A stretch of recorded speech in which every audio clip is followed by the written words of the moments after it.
இந்திய நாட்டு அரசியலில் ஒரு நட்சத்திரமாக இருந்து கொண்டு தமிழ்நாட்டு அரசியலில் இந்திய நாட்டு ஆளும் கட்சியினருக்கும் புதிய பழைய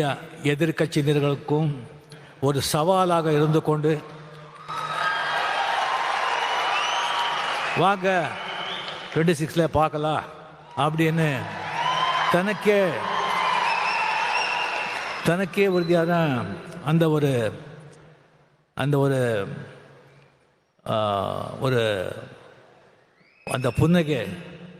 அந்த புன்னகையுடன் செயல்பட்டு கொண்டிருக்கும் சிஎம் அவர்களுக்கு மதிப்புரிய என்னுடைய நண்பர் தமிழக முதலமைச்சர் மு.க. ஸ்டாலின் அவர்களுக்கு என்னுடைய முதற்கண் வணக்கத்தை தெரிவித்துக் கொண்டு, அவர் இளையராஜா சார் அவர்கள் எப்போ இந்த சிம்பனி எழுதி இது லண்டனில் ரெக்கார்ட் பண்ண போகிறேன், இது மிகப்பெரிய ஒரு சாதனை அப்படி அனௌன்ஸ் பண்ணாங்களோ அப்போவே சிஎம் அவர்கள் இளையராஜா ஸ்டுடியோவுக்கு போய் அவரை வாழ்த்தினார். அது மட்டும் இல்லை, இந்த ரெக்கார்டிங் அவர் முடிச்சுட்டு வந்த பிறகு